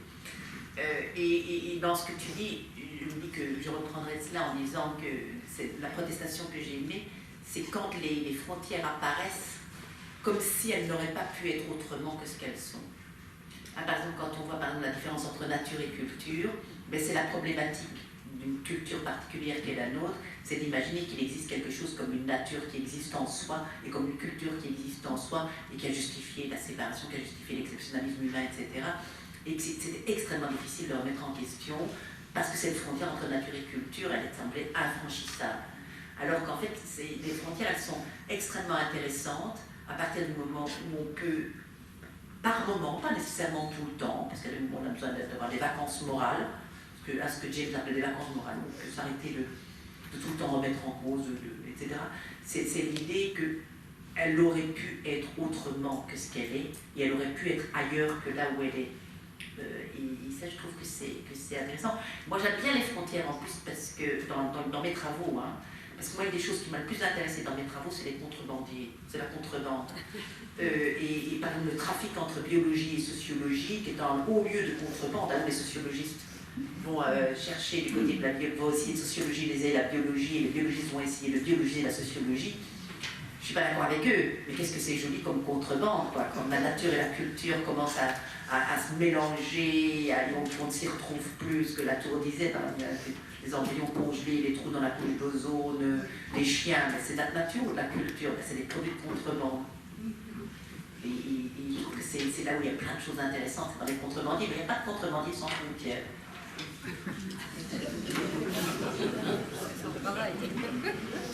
Alors, ce qui m'a appris ce soir aussi, c'est que le territoire, c'est moi, dit l'escargot. Mais le bébé intra-utérin, il dit, s'il savait parler, il dirait probablement la même chose. L'utérus dans lequel je baigne pendant 9 mois, comme tous les mammifères aquatiques, puisque nous avons tous été mammifères aquatiques pendant 9 mois, et l'utérus dans lequel je baigne, c'est moi. Et en éthologie humaine, on sait maintenant qu'il faut 4 ans de développement mental, relationnel, surtout parce qu'il n'y a de développement mental que s'il y a une relation. S'il n'y a pas de relation, je suis que autocentré, j'arrête tous les développements. Donc j'ai besoin d'un autre pour devenir moi-même, et à ce moment-là, on se rend compte que nos enfants sont capables de différencier je et des autres seulement à partir de l'âge de 4 ans, si ils ont été entourés par des relations comportementales, verbales, gronder, embrasser, toiletter, tout ce qu'on fait dans la vie quotidienne. Un enfant qui n'a pas ces interactions quotidiennes, à l'âge de 4 ans, n'est pas capable de comprendre que je et les autres peuvent dire un autre jeu. C'est-à-dire que j'ai un jeu, mais les autres ont un autre jeu. Et ça, si on a été isolé, on ne peut pas. On reste prisonnier de soi. Alors ça m'a fait aussi comprendre qu'on travaille beaucoup avec Xavier Emmanueli, avec qui on était en première année de médecine, et avec Kouchner. C'est deux tempéraments assez différents. Kouchner est un excellent acteur. Il joue très bien. Mais il a été utile, je crois. Et Xavier, en montant le SAMU social, a joué un très grand rôle, notamment dans l'incroyable succès du SAMU social au moment des attentats du Bataclan. Si Xavier Emmanueli n'avait pas été là, il y aurait eu 3 ou 4 fois plus de morts. Mais grâce à Xavier, c'est lui qui l'a mis au point, mais c'est son équipe qui a fait, il y a eu des prises en charge étonnamment efficaces et instantanées. Mais Xavier nous disait un jour, les SDF sont sans corps. Et je me dis, mais qu'est-ce qu'il raconte? Eh bien, tu m'as fait comprendre qu'en fait, c'est ça. Les SDF, n'ayant pas de chez soi, sont sans corps. Et alors, quand j'ai maraudé avec lui à Paris et à Saint-Pétersbourg, et j'étais désagréablement gêné de voir, par exemple, les énormes ulcères qu'avaient ces hommes. Ils sont foutés éperdument. Ils n'avaient pas de corps, puisqu'ils n'avaient pas de chez soi. J'ai été angoissé par en voyant des enfants qui avaient des fractures stupéfiantes et qui continuaient à marcher en claudiquant avec des fractures qui étaient en train de se pseudarthroser et de manière invraisemblable. Quand on est SDF, on est sans corps. Et alors ça, merci, parce que je me disais, mais qu'est-ce qu'il raconte, Xavier? Je l'aime bien, mais là quand même il exagère. Eh bien non, il n'exagère pas, tu m'as fait comprendre que, en fait, il n'exagère pas. Que simplement le fait d'être praticien lui avait fait découvrir ce que toi tu découvres par une autre méthode et ce que je viens de comprendre ce soir. Merci beaucoup.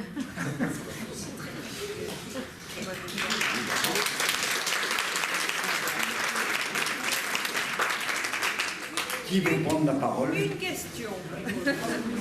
Une question.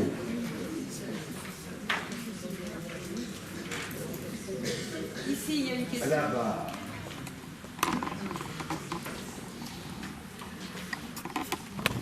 Peut-on pas considérer plutôt dans ces cas que le SDF vit dans une société qui est dans une maison qui est mal en point, et donc lui-même est mal en point? La ville dans laquelle il vit est une ville qui est extrêmement difficile, qui est extrêmement conflictuelle, extrêmement malsaine, entre guillemets. Donc à partir de ce moment-là, son corps n'est que l'expression de cet environnement. Comme l'escargot qui peut être malade par quelque chose, va créer une vie qui va être déformée. Votre proposition, je pense qu'elle se surajoute à celle de Boris. Vous savez, je pense que tout comportement, mais, bon, je le dirais mieux que moi, mais a une valeur forcément expressive, a une valeur vécue, a une valeur concrète, et que le fait de ne pas avoir en chez soi n'enlève pas aussi le fait qu'un corps puisse exprimer de manière, en tout cas puisse se trouver avec l'absence de membrane entre lui-même et ce qui l'entoure, de telle sorte à ce que son corps devienne une expression caricaturale ou radicalisée ou pas filtrée, d'une certaine manière, d'un environnement qu'il reçoit de plein fouet, puisqu'il n'y a rien pour le protéger. Et là, je pense qu'à ce moment-là, vous faites, d'une certaine manière, je suis en train peut-être de ramener votre proposition à celle de Boris, non pas pour les réduire l'une à l'autre, mais pour dire peut-être qu'on a affaire à deux versants, une version expressive et une version vécue. Par rapport à ça, vous évoquiez tout à l'heure justement le regard d'être vu ou ne pas vu, ou être vu, pouvoir ne pas être vu justement par rapport à l'abri. Et là, il n'y a pas de possibilité, donc vous disiez de se soustraire à la vue et au regard. Et est-ce que de certaine façon, il ne s'absente pas carrément de lui-même? Donc il ne se voit plus. Comme ça, il sait qu'il n'est pas. Il a l'impression de ne pas être vu parce qu'il ne se voit plus. Alors, Boris pourrait sans doute répondre. Moi, j'ai lu des témoignages de personnes SDF dans d'autres circonstances, parce que je demande à mes étudiants de s'intéresser à ce qu'ils font avec leurs chiens, qui est souvent très intéressant. Et donc on entend d'autres choses que ce qu'ils font avec leurs chiens, évidemment. Et puis il y avait aussi un très beau film d'Agnès Varda sur Antoine et moi. Et puis il y a eu un documentaire, puis il y a eu le bonus DVD, donc Agnès Varda avait fait un très très beau travail. Puis quelques jours après, justement, quand je l'ai vu, j'ai vu encore un documentaire qui était très bien fait sur des femmes, sans nommer des filles. Et j'ai jamais entendu un truc pareil. Donc peut-être, alors est-ce que... Donc je n'ai jamais entendu ces gens le dire.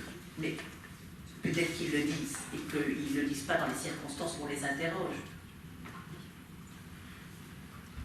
Juste une remarque.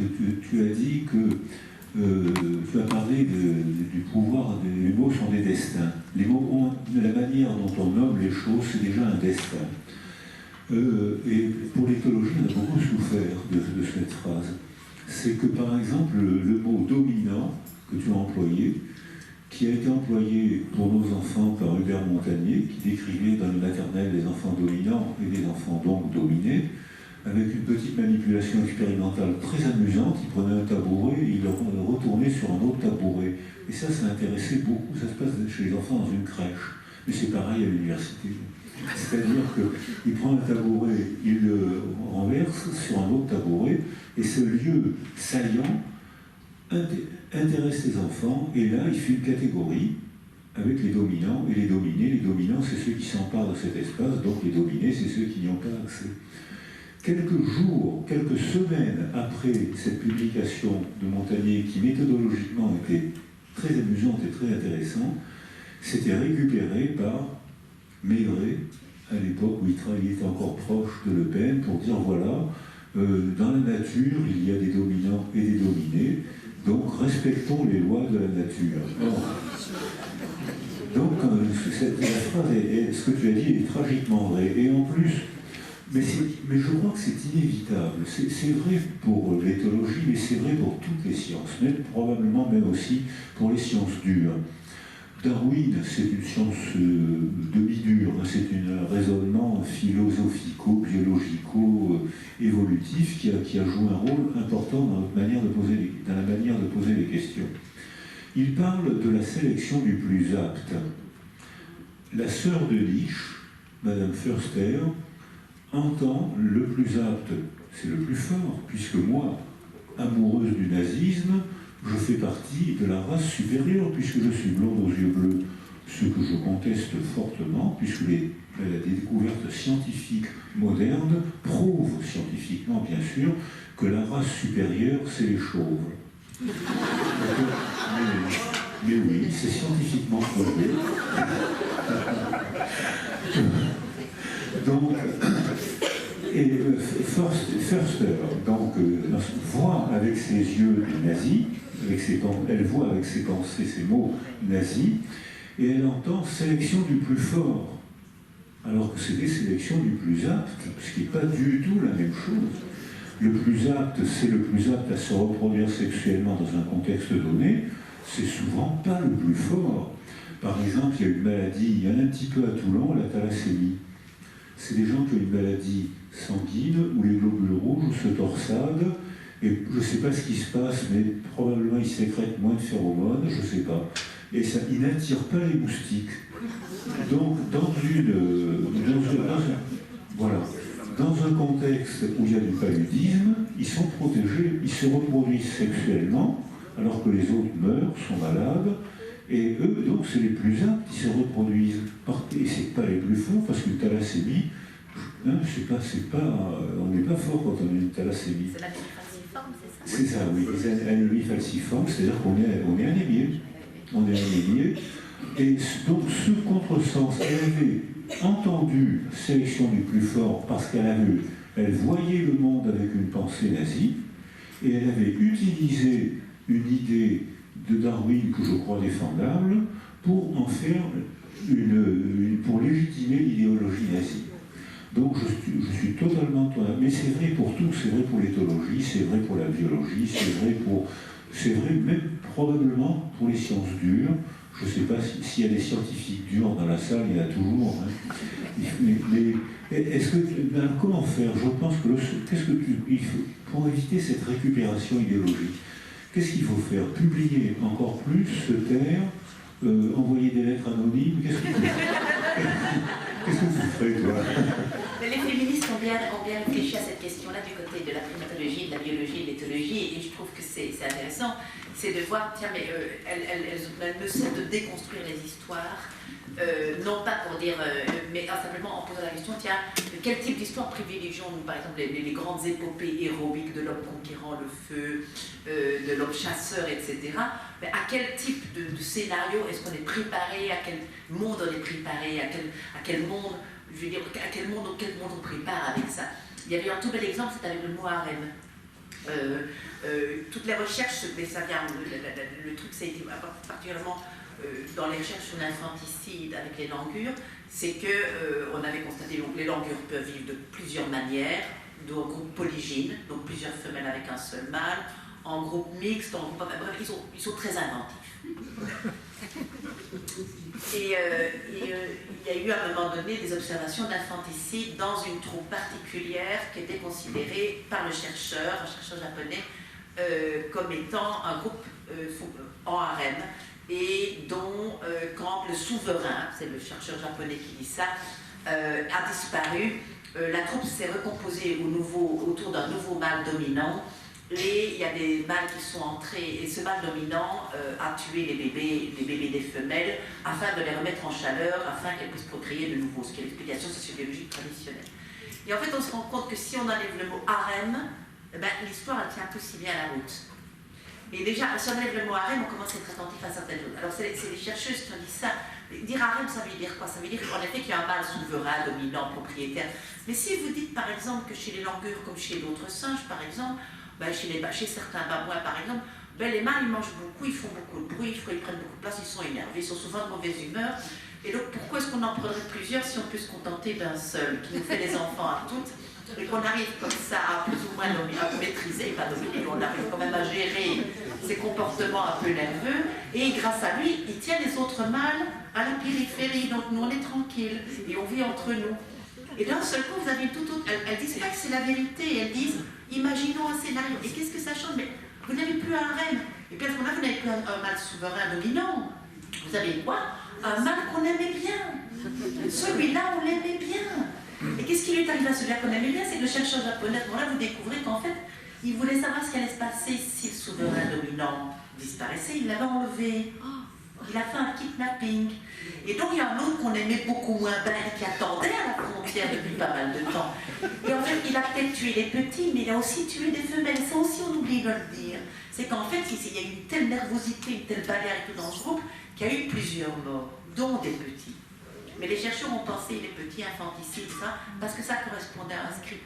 Et donc, on voit, alors je ne dis pas qu'il y a un mot qui a été modifié, mais je dis déjà le fait de mettre le mot harem va susciter des types de scripts qui sont des scripts qui parlent de dominance, qui parlent de hiérarchie, qui parlent de possession des femelles, etc., etc. Alors qu'il suffit de dire groupe polygyne, et vous êtes dans une autre histoire qui n'est pas plus neutre, mais qui va inciter au moins à dire, tiens, est-ce qu'on a d'autres scénarios et est-ce qu'on ne doit pas réfléchir au contexte dans lequel c'est arrivé?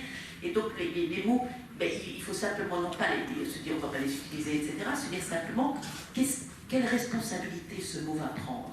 Je crois qu'il faut faire comme tu le dis, il faut prendre les mots comme des êtres qui ont une vie propre. Il faut les voir comme des êtres existants et même. Je crois que je vais vous couper. Pardon, vraiment pardon. Bon, allez. Je crois qu'il faudra qu'on continue cette réflexion. Je me fais penser à Barbara Cassin qui disait que les langues et les mots créent des mondes. Voilà. Alors c'est vrai, nous avons un problème de territoire. Ici, c'est nous jusqu'à 8 heures. Et après, ce n'est pas nous. Bien. Merci à tous pour votre présence et pour cette collaboration. L'Assemblée générale. Je vous invite à venir nombreux à notre Assemblée générale.